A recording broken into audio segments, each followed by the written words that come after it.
Palavra da Verdade, com Hernandes Dias Lopes. Hoje eu tenho a palavra de consolo para o seu coração. Abra sua Bíblia comigo, por favor, no primeiro livro de Samuel, capítulo 1. Primeiro livro de Samuel, capítulo 1. Essa é uma das histórias mais lindas da Bíblia, que está registrada nesse texto. Eu estou com a versão revista e atualizada.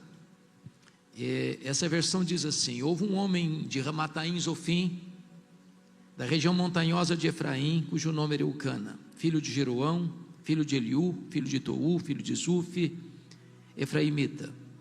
Tinha ele duas mulheres, uma se chamava Ana e a outra Penina. Penina tinha filhos, Ana porém não os tinha. Este homem subia da sua cidade de ano em ano a adorar e sacrificar ao Senhor dos exércitos em Siló. Estavam ali os dois filhos de Eli, Rofni e Finéias, como sacerdotes do Senhor. No dia em que Eucana oferecia o seu sacrifício, dava ele porções deste a Penina, sua mulher, e a todos os seus filhos e filhas. A Ana, porém, dava a porção dupla, porque ele a amava, ainda mesmo que o Senhor a houvesse deixado estéril. A sua rival a provocava excessivamente para irritar, porquanto o Senhor lhe havia cerrado a madre. E assim o fazia ele de ano em ano. E todas as vezes que Ana subia à casa do Senhor, a outra irritava, pelo que chorava e não comia. Então Eucana, seu marido, lhe disse: Ana, por que choras? E por que não comes? E por que estás de coração triste? Não te sou eu melhor do que 10 filhos? Após terem comido e bebido em Siló, estando Eli, o sacerdote, assentado numa cadeira, junto a um pilar do templo do Senhor, levantou-se Ana, e com amargura de alma, orou ao Senhor e chorou abundantemente, e fez um voto dizendo: Senhor dos exércitos, se benignamente atentares para a aflição de tua serva, e de mim te lembrares, da tua serva te não esqueceres, e lhe deres um filho varão, ao Senhor o darei por todos os dias da sua vida, e sobre a sua cabeça não passará navalha. Demorando-se ela no orar perante o Senhor, passou ele a observar-lhe o movimento dos lábios, porquanto Ana só no coração falava. Seus lábios se moviam, porém não se lhe ouvia voz nenhuma. Por isso ele a teve por embriagada e lhe disse: Até quando estarás tu embriagada? Aparta de ti esse vinho. Porém Ana respondeu: Não, Senhor meu, eu sou mulher atribulada de espírito. Não bebi nem vinho, nem bebida forte, porém venho derramando a minha alma perante o Senhor. Não tenhas, pois, a tua serva por filha de Belial, porque pelo excesso da minha ansiedade, da minha aflição, é que tenho falado até agora. Então lhe respondeu Eli: Vai-te em paz, e o Deus de Israel te conceda a petição que lhe fizeste. E disse ela: Acha tua serva mercê diante de ti. Assim a mulher se foi seu caminho e comeu, e seu semblante já não era triste. Levantaram-se de madrugada e adoraram perante o Senhor, e voltaram e chegaram à sua casa a Ramá. Eucana coabitou com Ana sua mulher, lembrando-se dela o Senhor, ela concebeu. E passado o devido tempo, teve um filho, a que chamou Samuel, pois dizia: Do Senhor o pedi. Agora verso 26. Disse Ana a Eli: Ah, meu Senhor, tão certo como vives, eu sou aquela mulher que aqui esteve contigo orando ao Senhor. Por este menino orava eu, e o Senhor me concedeu a petição que eu lhe fizera, pelo que também o trago como devolvida ao Senhor por todos os dias que viver, pois do Senhor o pedi. E eles adoraram ali o Senhor. Amém. O meu tema é: não desista de seus sonhos. Não desista de seus sonhos. Era o ano de 1952 na Nova Zelândia. Um importante esportista daquele país nutriu um sonho audacioso, ousado, inédito. O sonho de escalar a montanha mais alta do planeta. O sonho de chegar no pico do topo, no pico do Monte Everest, no topo do Monte Everest. o monte mais alto da terra, com mais de 8.800 metros de altitude. Ele partiu para realizar o seu sonho, mas fracassou, não conseguiu chegar. Meses depois, ele foi convidado para dar uma palestra em Londres, na Inglaterra, e curiosamente, quando ele chega no auditório, eles haviam colocado uma grande gravura do Monte Everest na parede. Ele olhou para a gravura, abaixou a cabeça, cabisbaixo dirigiu-se à plataforma. Quando passaram-lhe a palavra, por um momento ele esqueceu o seu auditório, voltou-se para a gravura e disse: Monte Everest, da primeira vez tu me derrotaste, tu não podes crescer mais, mas eu ainda estou crescendo, da próxima vez eu te vencerei. 6 meses depois, Edmund Hillary era o primeiro homem da história a chegar no topo do Pico Everest, deixando-nos um legado: não desista de seus sonhos. Eu sei que você tem sonhos, todos nós os temos. Quem não sonha não vive.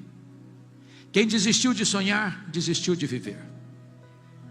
Mas é provável que nesta noite, neste seleto auditório, haja alguém que tenha perdido os seus sonhos mais belos pelas estradas da vida. Talvez haja entre nós nesta noite alguém que já viu os seus sonhos mais bonitos se transformando em pesadelo. Quem sabe até mesmo haja alguém aqui que já desistiu de seus sonhos, que já enterrou os seus sonhos, que já colocou uma lápide sobre os seus sonhos, dizendo: aqui jaz os meus sonhos. Eu quero encorajar você nesta noite a tomar de volta esses sonhos e a colocá-los na presença de Deus. Nós estamos diante do Deus que faz milagres, e esta igreja é um milagre de Deus. Nós estamos na presença daquele para quem não tem causa impossível, não tem problema insolúvel, não tem casamento irrecuperável, não tem doença incurável. Nós estamos adorando o Deus Todo-Poderoso, para quem não há coisa demasiadamente difícil. Esse texto retrata uma mulher que tinha um sonho legítimo, sonho de ser mãe. Porém, o sonho de Ana está sendo adiado. Eu creio até que se Ana fosse nossa contemporânea, ela enfrentaria algumas abordagens. Acho que a primeira delas seria esta: Ana, você é uma mulher tão crente, você ora tanto, você vai tanto à casa de Deus, você está estéril, você está doente, você tem que examinar melhor a sua árvore genealógica, porque é provável que haja alguma maldição hereditária incrustada aí na sua família. Enquanto essa maldição não for quebrada, você não vai ser curado. Só que o problema de Ana não era a maldição hereditária. Se Ana vivesse hoje, talvez alguém parecido com os amigos de Jó chegariam para ela para dizer o seguinte: Ana, ninguém sofre sem causa. Para você estar sofrendo, alguma coisa de errado você fez. E enquanto você não confessar esse pecado, você não vai ser curada. Só que o problema de Ana não era pecado escondido. Se Ana vivesse hoje, talvez alguém mais audacioso diria para ela assim: Ana, deve ter algum demônio da esterilidade escondida aí na sua vida. O que você precisa fazer é ir num culto de libertação. Só que o problema de Ana não era demônio. O versículo 5 do texto lido é claro: foi o próprio Deus quem a deixou estéril. O versículo 6 é mais claro: foi o próprio Deus que cerrou a sua madre, de tal maneira que a doença de Ana não tem a ver com maldição, não tem a ver com pecado, não tem a ver com demônio. A doença de Ana tem a ver com Deus. Mas isso pode dar um nó em nossa cabeça, porque se Deus tem o melhor para nós, e Ele tem. Se Deus quer o melhor para nós, Ele quer. Como é que Deus pode adiar os nossos sonhos? E os nossos sonhos mais legítimos? Pois é sobre isso que quero passar a falar com você nesta noite. Em primeiro lugar, Deus adia os nossos sonhos para nos ensinar a verdade de que o Deus das bênçãos é melhor do que as bênçãos de Deus. A maior necessidade sua e minha não é da bênção de Deus, é do Deus da bênção. Você poderia ter todas as dádivas de Deus: saúde, família, trabalho, prosperidade, amigos, influência, poder. Mas se você não tem Deus, a sua vida continua vazia.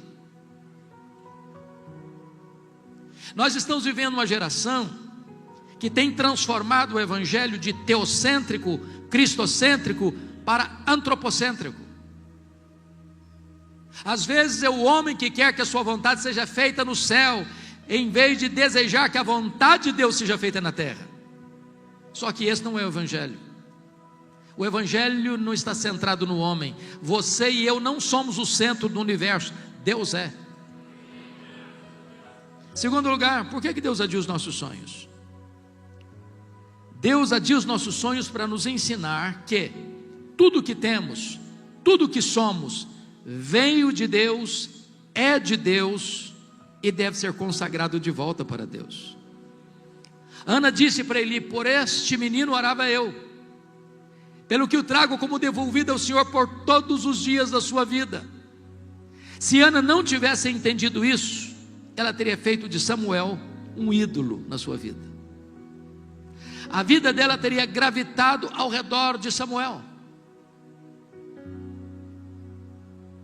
Às vezes nós pedimos uma bênção para Deus e Deus não la concede.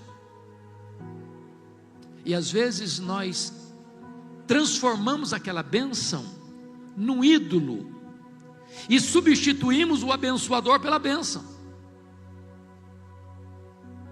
Por exemplo, você pede a Deus prosperidade e Deus dá prosperidade. A bênção do Senhor enriquece, com ela não tem desgosto. Riquezas e glórias vêm de ti. É Deus quem fortalece as nossas mãos para adquirirmos riquezas. Aí a pessoa começa a prosperar, compra mais uma casa, compra mais um apartamento, compra mais um carro, compra mais um sítio, compra mais uma ação na bolsa de valores. E aí ele não consegue mais frequentar a igreja, ele não consegue vir num dia de semana mais à igreja. Ele está tão ocupado cuidando das bênçãos de Deus que não tem mais tempo para o Deus das bênçãos. Ele não consegue mais ir para uma reunião de oração, para uma vigília de oração. Ele substituiu o abençoador pela bênção. Ele transformou a bênção num ídolo. É necessário você e eu entendermos que a vida que temos é de Deus, a família que temos é de Deus, a casa que moramos é de Deus, o carro que andamos é de Deus, o trabalho que temos é de Deus, o dinheiro que recebemos é de Deus. Então consagre de volta para Deus o melhor daquilo que Deus tem dado para você. Põe o seu Samuel no altar de Deus nesta noite.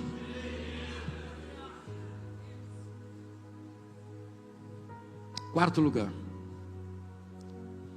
aliás, em terceiro lugar, por que Deus adia os nossos sonhos? Deus adia os nossos sonhos porque os planos de Deus são maiores e são melhores do que os nossos melhores sonhos. Qual era o sonho de Ana? Apenas ser mãe. Qual era o projeto de Deus na vida de Ana? Que ela fosse mãe do maior profeta, do maior sacerdote, do maior juiz de Israel, do homem que haveria de trazer de volta a nação apóstata para a presença de Deus. Às vezes Deus não atende o seu pedido, porque Ele olha e diz assim: ah, meu filho, ah, minha filha, você está pedindo pouco demais, seu sonho é miúdo demais, eu tenho coisa maior, eu tenho coisa melhor para você. Quando José do Egito estava preso, ele pediu ao copeiro do faraó para lembrar-se dele, mas o copeiro de faraó esqueceu-se dele e ficou mais 2 anos mofando na cadeia. E você pergunta: mas onde está Deus, que deixa um filho inocente padecer numa prisão imunda? Por que Deus não tirou José da prisão quando ele queria sair de lá? Se José tivesse saído da prisão quando ele queria sair de lá, o máximo que ele teria sido era um bom lavador de copos no palácio de faraó. Naqueles 2 anos Deus estava construindo a rampa do palácio para ele sair da cadeia e ser governador do Egito. Quando Deus parece demorar, não é porque Deus está demorando, é porque Deus está preparando algo maior e melhor para a nossa vida, porque não há Deus como o nosso que trabalha para aqueles que nele esperam. Os pensamentos de Deus são mais altos que os nossos pensamentos, os caminhos de Deus são mais elevados que os nossos caminhos, os planos de Deus são melhores do que os nossos melhores sonhos. Quarto lugar, por que Deus adia os nossos sonhos? Bom, Deus adia os nossos sonhos porque Ele é Deus, livre e soberano, que faz todas as coisas conforme o conselho da sua vontade. Confira comigo o capítulo 2, versos 6 a 8, onde nós encontramos o cântico de Ana, e ela faz uma declaração extraordinária aí. Ela diz assim: o Senhor é o que tira a vida e a dá, faz descer a sepultura e faz subir. O Senhor empobrece e enriquece, abaixa e também exalta, levanta o pobre do pó e desde o monturo exalta o necessitado para o fazer assentar-se entre príncipes. Eu tenho percorrido a nação brasileira e às vezes escuto algumas coisas que, em nome de uma fé robusta, beira a blasfêmia. Quando as pessoas dizem assim para Deus: Deus, eu proíbo, Deus, eu exijo, Deus, eu determino, Deus, eu decreto, e ai de Deus se não atender. Até parece que essas pessoas estão assentadas num alto e sublime trono, e Deus muito humilhado e pequenininho assentado aos seus pés. Que tolice, que meninice espiritual. O nosso Deus está no trono, Ele tem as rédeas da história em suas mãos, Ele não pode ser colocado contra a parede, ninguém pode pressionar Deus. Deus é livre, Deus é soberano, Ele faz todas as coisas conforme o conselho da sua vontade. Ele quem dá a vida, Ele quem tira a vida, Ele quem exalta, Ele quem rebaixa, Ele quem coloca no trono, Ele quem tira do trono. Só Ele é Deus e Ele é soberano. Por outro lado, quando Deus faz, ninguém pode impedir a mão de Deus de fazê-lo. Em nome da sã teologia, alguns dizem assim: não, o tempo dos milagres acabou, ficou lá no passado. A Bíblia diz que o nosso Deus é o mesmo ontem, é o mesmo hoje, é o mesmo para sempre. Ele não se aposentou numa cadeira de balanço, Ele não vestiu um pijama. O nosso Deus reina, o nosso Deus trabalha até agora, o nosso Deus faz prodígios e não precisa pedir licença nem para você e para mim para fazê-lo. Ele é Deus. Eu fico imaginando que Ana, como mulher instruída que era, deve ter buscado todos os recursos da medicina para cuidar da sua saúde, como toda mulher, sem exceção, gosta de uma bolsa, uma boa bolsa. Eu acho que ela devia carregar nesta bolsa os últimos exames médicos da junta médica de Ramá, dizendo: Ana, não tem cura, não tem jeito. Mas Ana entendia uma coisa: se Deus quiser, tem jeito. A última palavra não é da ciência, a última palavra não é da medicina. Quando Deus quer, tem jeito. Para Ele não tem doença incurável, para Ele não tem causa perdida, para Ele não tem vida irrecuperável. Ele pode tudo quanto Ele quer.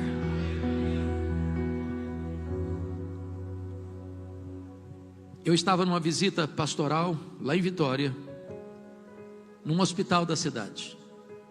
Quando eu chego no hospital, haviam 3 mulheres na porta. E quando eu cheguei, percebi que eram pessoas da minha cidade, do interior do estado do Espírito Santo. Ali estava uma jovem de 17 anos, com um estado muito crítico de saúde, de um câncer que estava devastando o seu corpo. Na minha cidade não tinha CTI, como não tem até hoje. E o médico que acompanhava o tratamento disse: você precisa ir para Vitória, você precisa de um CTI. Nós esgotamos todo o tratamento aqui. Só que naquele dia não tinha vaga no CTI. E eu fui conversar com o diretor, era meu amigo, longamente. E ele disse: pastor, não funciona assim. Eu não posso tirar um paciente para botar outro. Hoje eu não posso recebê-la. Confesso que fiquei um pouco frustrado. Voltei para a porta do hospital e fiz algo, pastor Eliseu, que eu não tenho o hábito de fazer. Não sei se fiz novamente, mas naquele dia fui impulsionado a fazê-lo. Eu disse para aquela jovem: minha filha, aqui não tem vaga para você, mas nós podemos fazer algo melhor que isso. Nós podemos orar e pedir que Deus cure você. E ali na porta do hospital impus as mãos sobre ela e pedi para Jesus curá-la. Quando terminou a oração, aproxima-se um rapaz que também conhecia aquela jovem e disse: olha, você tem um primo que é médico numa outra cidade do estado e lá tem CTI, então vamos ligar para lá. Peguei o telefone, liguei, ele atendeu. Disse: pode trazer minha prima para cá, tem vaga, e traga todos os exames, eu quero conferir tudo. Ele chega, percebe a gravidade dos exames, do que estava lá, submeteu-a a novos exames, rigorosos exames, e não constatou mais nada em seu corpo. Ela foi liberada para ir para casa naquele dia.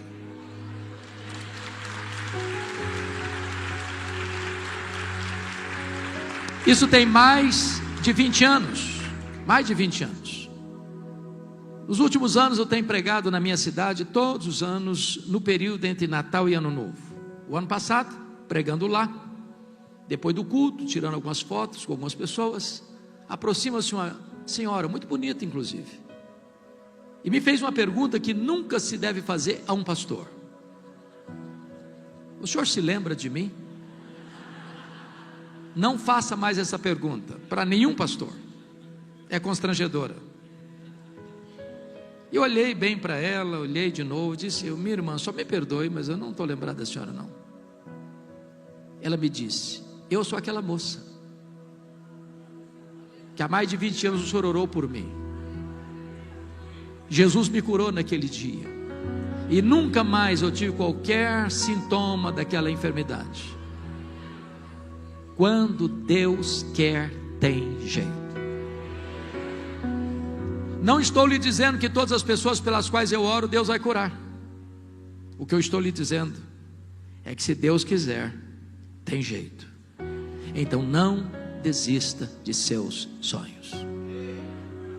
Agora, o segundo ponto da mensagem: todas as pessoas que têm sonhos precisam ter muita cautela, porque existem assassinos de sonhos soltos por aí,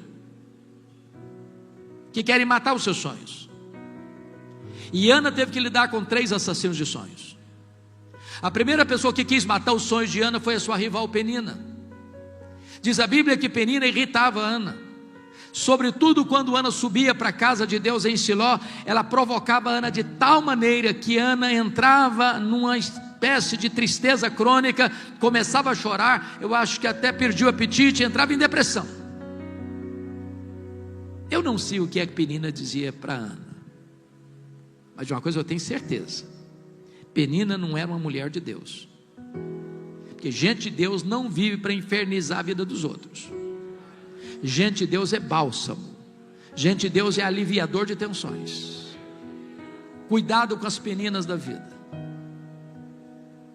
que tentam irritar você, que tentam tirar você do sério, que tentam massacrar você apesar da sua intensa dor. A segunda pessoa que quis matar os sonhos de Ana foi o sacerdote Eli. Todo ano Ana subia para Siló, todo ano. Lá estava Eli, lá estava Rofini, lá estava Finéias. Não consta o historiador bíblico que em nenhuma dessas idas, nem Eli, nem Rofini, nem Finéias, olhasse para Ana, conversasse com Ana, orasse por Ana, chorasse com Ana. A primeira vez que o sacerdote Eli dirigiu a palavra a Ana foi para sacar contra ela um pesado libelo acusatório, chamando-a de bêbada, chamando-a de filho de demônio, de filho de Belial, na casa de Deus. Eu acho até, pastor Joel, que se a Ana fosse membro da Lagoinha de Siló, ela ia sair da igreja. Aí, eu acho que ela faria um pouco mais. Ela ia fazer uma campanha para tirar o pastor Eli da igreja. Por muito menos as pessoas fazem isso hoje. Só que Ana não era uma mulher hipersensível. Ana não era um crente cristal, porcelana. Ana era uma mulher madura na fé. Ela diz: eu não estou bêbada não, meu Senhor. Eu sou mulher atribulada de espírito. O que eu estou fazendo é derramando a minha alma perante o Senhor. Não me trate como uma filha do demônio. Não me trate como uma filha de Belial. A terceira pessoa que quis matar os sonhos de Ana foi o seu marido, Eucana. Eucana era um maridão. Diz o texto que Eucana amava Ana, que Eucana era um marido provedor. Ele dava porções duplas a Ana. Mas Eucana tinha um problema. Ele era cabeça dura demais, incrédulo demais. Eucana não acreditava em milagres. Ele conhecia a história da redenção. Ele sabia como Deus havia curado Sara, como Deus havia curado Rebeca, como Deus havia curado Raquel. Ele via Ana chorando, ele via Ana orando. Em momento algum a Bíblia diz que Eucana chega para Ana e diz o seguinte: minha filha, eu sei que você quer ser mãe, eu sei que você chora, eu sei que você ora, eu acompanho a sua vida, Deus já fez milagres no passado, quem sabe Deus faça de novo, então conta comigo, eu estou do seu lado, nós vamos morar juntos, quem sabe Deus nos ouve. Não consta a Bíblia que ele tivesse feito isso, mas o versículo 8 relata que uma hora ele chama a Ana para uma conversa, e eu vou parafrasear a conversa. Eu acho que foi mais ou menos o seguinte: vem cá, Ana, eu preciso bater um papo com você. Ana, não dá mais, filha. Esse negócio de querer ser mãe vira uma obsessão na sua vida. Você está completamente doente, mulher. Chega de chorar. Para com isso. Você não sabe que a junta médica de Ramá já deu o resultado que não tem cura. Para que você insiste numa causa perdida? Vira essa página, mulher. Aliás, Ana, você não está nem curtindo o maridão que você tem. Você não sabe que eu sou melhor que 10 filhos para você? Se fosse hoje eu diria: Ana, pense em mim, liga para mim, chore por mim, não chore por ele, Ana. Assassino de sonhos, cuidado que isso pode estar dentro da sua casa. Não desista de seus sonhos. O terceiro e último ponto da mensagem tem a ver com o que você vai fazer quando os seus sonhos são adiados. Ana nos ensina 3 coisas. Primeiro, se os seus sonhos estão sendo adiados, continue crendo que Deus vai fazer um milagre, que Deus pode fazer um milagre. Continue orando, continue jejuando, continue chorando diante de Deus. Ore um pouco mais, jejue um pouco mais, persevere um pouco mais, caminhe um pouco mais. Tem muita gente que desiste cedo demais. Tem gente que desiste no limiar da vitória. Quantos casamentos, irmãos, que acabaram porque faltou um pouquinho mais de paciência, um pouquinho mais de perdão, um pouquinho mais de oração. Não desista. Não desista.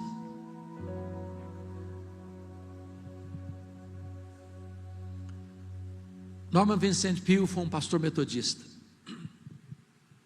Ele escreveu o seu primeiro livro. Todo escritor enfrenta problemas para publicar o seu primeiro livro. As editoras não acreditam. Aliás, as editoras, via de regra, nem olham o conteúdo. Dão uma boa desculpa: não está no nosso calendário, nós temos outras prioridades, quem sabe no futuro. Então ele escreveu o livro O Poder do Pensamento Positivo e procurou editoras. Bateu numa porta, bateu noutra. Nenhuma editora se interessou pelo livro. Ele ficou muito frustrado. Chegou em casa, jogou os rascunhos do livro na lata do lixo e disse: no lixo vão ficar os meus sonhos de escritor. Dona Ruth, sua mulher, mais crente e mais otimista do que ele, como via de regra as mulheres são, pegou os rascunhos do lixo e disse: eu acredito nos seus sonhos e vou lutar por eles. Bateu em outras portas, encontrou uma editora que se interessou pelo livro. Resultado, esse livro já vendeu mais de 40 milhões de exemplares, um dos maiores best-sellers da literatura. Estavam no lixo. Não desista de seus sonhos. Um dos homens que mais me encantam na política americana é Franklin Delano Roosevelt. Estudou em Harvard, estudou na Columbia, fez uma carreira política brilhante, mas o sonho dele era ser presidente dos Estados Unidos da América. Entretanto, com 39 anos de idade, ele sofre poliomielite e fica paraplégico numa cadeira de rodas. Alguém se aproxima dele e diz: numa cadeira de rodas você nunca será presidente dos Estados Unidos. Ele respondeu: pois eu nunca vou desistir.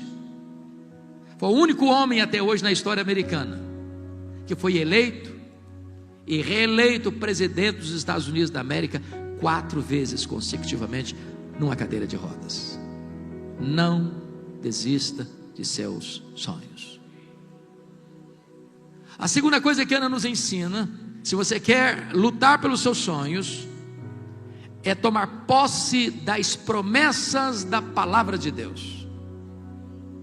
No versículo 17, o mesmo Eli que chamou Ana de bêbada, agora abre a boca e é um profeta de Deus. Quando diz para Ana: vai em paz para a tua casa e o Deus de Israel te conceda a petição que lhe fizeste. Essa palavra é boa, essa palavra vem de Deus. Essa palavra Ana hospeda no coração, e essa palavra trouxe cura e libertação para Ana. Eu sou pastor há 43 anos, e eu já vi muita gente adoecer, emocional, espiritual e até fisicamente, porque um dia escutou uma palavra atravessada, cheia de veneno, ou do pai, ou da mãe, ou do marido, ou da esposa, ou do filho, ou da filha, ou do patrão, ou do professor. Deixa eu lhe dizer algo. Se você escutou uma palavra que parece mais uma seta de veneno para destruir você, não acolha esta palavra. Você não é o que as pessoas dizem que você é. Você não é nem mesmo quem você pensa que você é. Você é quem Deus diz que você é. Mas se você quer vitória na sua vida, aproprie-se das promessas da palavra de Deus. Sabe por quê? Porque Deus é o avalista da sua palavra. Deus vela pela sua palavra em a cumprir. Nenhuma das promessas de Deus cai por terra.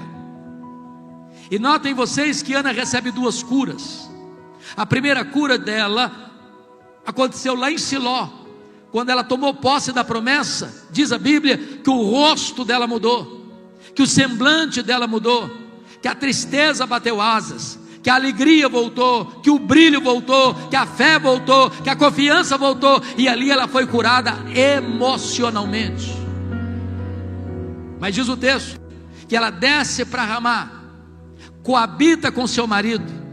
Deus se lembrou dela, ela concebeu e deu à luz a um filho, a quem pôs o nome de Samuel. Em Siló ela creu, em Ramá ela obedeceu.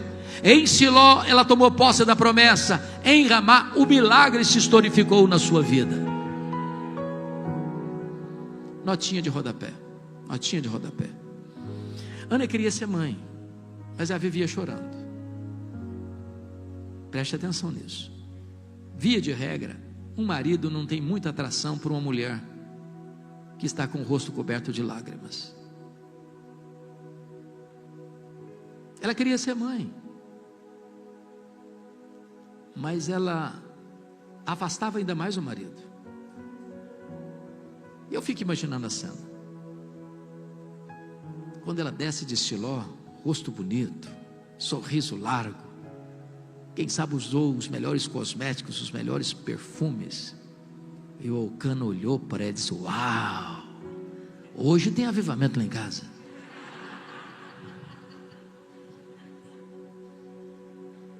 E as duas coisas se uniram. A bênção de Deus e a iniciativa humana.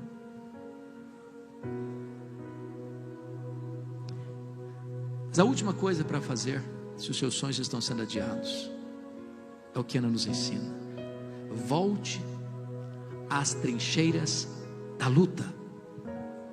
Ana saiu dos quartos escuros, ela parou de chorar, ela voltou a se relacionar com o marido. Em nome de Jesus, pare de reclamar, pare de murmurar. Tem hora do choro e tem hora de parar de chorar. Tem hora que é hora de agir.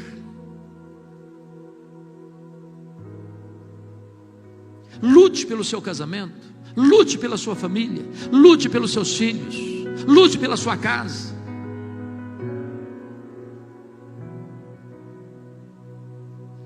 Irmãos, nós cremos numa verdade que para mim é uma das verdades mais consoladoras da Bíblia, que é a doutrina da soberania de Deus.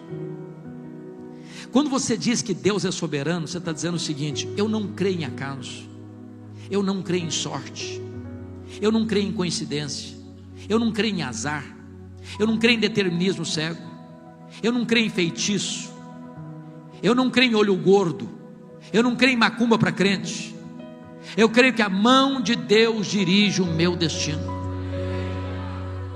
Se você está passando uma prova, essa prova não pegou Deus de surpresa. Se você está passando por um vale, Deus não foi surpreendido por isso. Se você está passando por uma doença, Deus tem um propósito nisso. Então volte a cantar, então volte a sorrir, então volte a crer, então volte a confiar em Deus, então volte a lutar por esta causa em nome de Jesus e não desista de seus sonhos.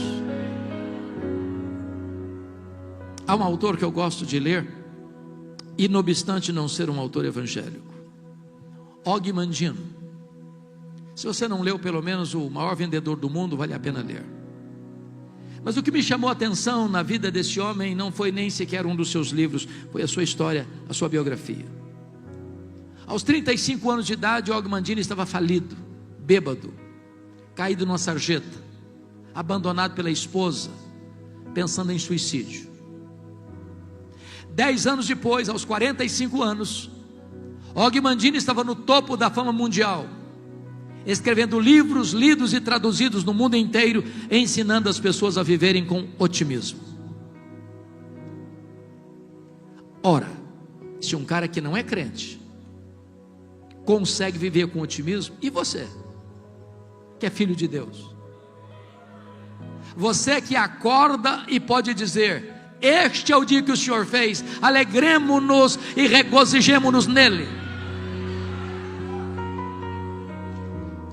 No seu livro autobiográfico, ele dá uma dica para você começar o seu dia animado. Todo crente tem que começar o seu dia animado. Ele diz assim: você quer começar o seu dia animado? Pegue o melhor jornal da sua cidade. Ou ninguém compra mais jornal em banca, mas você tem o jornal no seu telefone. Abra o jornal. Só um detalhe. Por favor, não comece a leitura nas páginas políticas. Você vai ficar depressivo, com raiva, vai perder seu dia. Então pule essa página. Bom, mas é claro que você não é tão corajoso a ponto de querer começar o seu dia lendo as páginas econômicas. Gente, a coisa está feia. A coisa está feia. A taxa de juros é 15% ao ano. Você vai ficar preocupado e depressivo, então pula essa página também. Bom, você não é tão corajoso a ponto de querer começar o seu dia lendo as páginas policiais. Você vai ficar com medo de sair de casa. Então pula essa página também. Bom, você também não é tão corajoso assim para querer começar o seu dia lendo as páginas esportivas. De repente você é corintiano e o negócio também está feio para o seu lado. Então pula essa página também. Você quer começar o seu dia animado? Diz ele. Começa a leitura na página do obituário, a lista das pessoas que morreram. Só um detalhe: você tem que ler tudo. Os nomes grandes, os nomes pequenos, lê tudo. Quando você terminar essa leitura, você vai descobrir algo fantástico. Você vai descobrir que o seu nome não está nessa lista. Você vai descobrir que as pessoas que estão nesta lista dariam tudo para estar no seu lugar, mas elas estão mortas. Você vai descobrir que você está vivo. E se você está vivo, um milagre de Deus pode acontecer na sua vida hoje. Não desista de seus sonhos.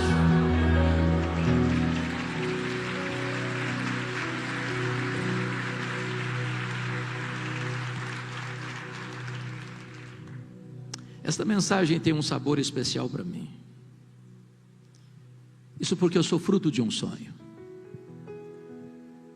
Os meus pais moravam numa região muito pobre do interior do estado do Espírito Santo nos idos de 1958.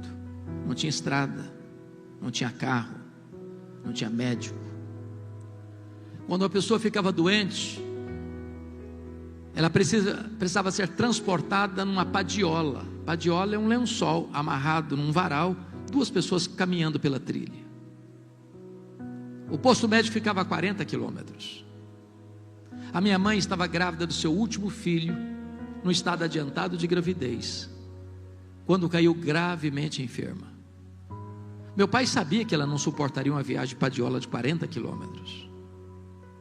Mandou mensageiros para buscar o médico. Ele veio, examinou-a e disse: essa mulher não vai sobreviver. Ela está muito doente, ela está muito fraca, e a criança está em agonia de morte no seu ventre.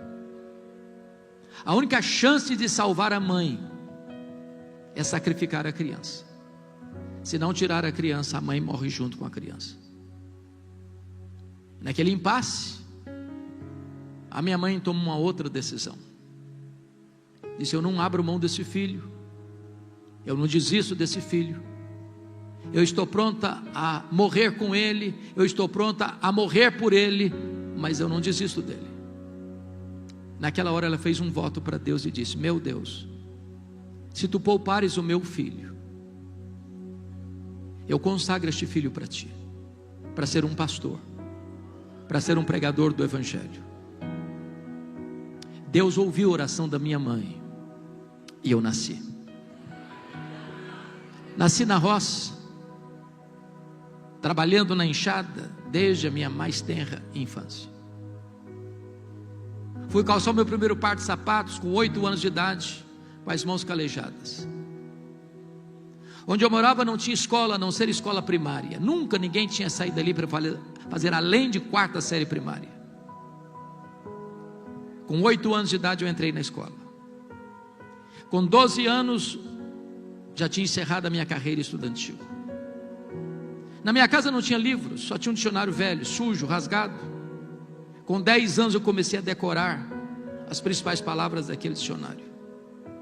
Eu tinha uma sede de estudar que não cabia em mim. A minha professora que me alfabetizou estava se mudando para Vitória, capital do estado. E sabendo do meu sonho de estudar, ela me perguntou: você tem coragem de vir comigo? E eu, que nunca tinha dormido uma noite fora de casa, disse para ela: se os meus pais deixarem, eu vou. Com 12 anos de idade, eu nunca tinha visto um aparelho de televisão. Com 12 anos de idade, eu nunca tinha entrado numa cidade. Com 12 anos de idade, eu subi na carroceria de um caminhão e fui parar no pior bairro da Grande Vitória, dentro de um mangue, do lado de um prostíbulo. Um barraco de tábuas de 4 cômodos, com 10 pessoas. Um dos meus últimos livros eu dediquei a essa professora, e até hoje eu não entendo o que Deus fez. Ela tinha todas as razões do mundo para não levar mais ninguém para dentro da sua casa, e ela me levou. Tempos dificílimos.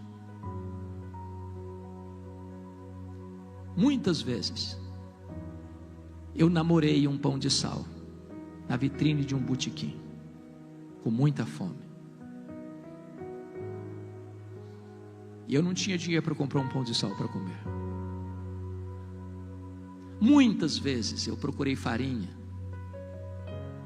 e não tinha farinha para comer. Às vezes eu chorava, com 12 anos de idade, mas eu tinha um sonho. Eu queria estudar. Mas pasmem vocês, o meu sonho de criança, de juventude, era ser político e advogado.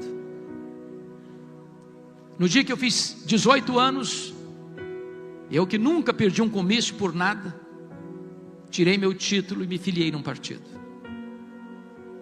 A minha mãe nunca me contou o projeto dela com Deus, embora analfabeta, mas sábia. Se ela contasse, pensava ela, eu seria sugestionado a ser pastor. Deus haveria de me chamar.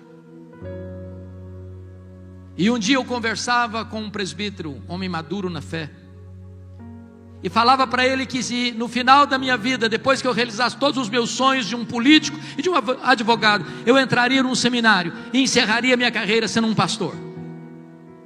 E esse homem botou o dedo literalmente no meu nariz e disse: você quer dar as sobras para Deus? Deus quer você agora, com a sua juventude, com a sua força, com a sua inteligência. E aquela palavra entrou no meu coração como uma flecha. E eu saí dali 1000% convencido de que naquele momento Deus me chamava para o ministério. Se eu tivesse 10 vidas, eu queria ser pastor nas 10. A primeira pessoa que eu comuniquei foi com a minha mãe. Disse: mamãe, estou desistindo dos meus sonhos. Deus me chamou para o ministério. Ela me disse: meu filho, por esta causa eu já orava antes de você nascer. Antes da minha mãe partir para Jesus, ela me chamou à sua casa e me contou toda essa história. E me disse mais: meu filho, nesses anos todos, eu nunca deixei de me levantar da minha cama de madrugada, dobrar os meus joelhos e pedir que Deus levantasse você, que Deus capacitasse você para ser um pregador da palavra. E eu chorei muito com a minha mãe. Disse: mamãe, a senhora está me ensinando as lições mais importantes da minha vida. A senhora está me ensinando que um filho nunca é pobre se tem uma mãe que ora por ele. A senhora está me ensinando que o mais importante não são os meus sonhos, mas são os planos de Deus. E eu quero encerrar esta mensagem na contramão do meu tema e dizer para você: desista dos seus sonhos. Desista dos seus sonhos, se preciso for, mas nunca abra mão do plano de Deus para a sua vida.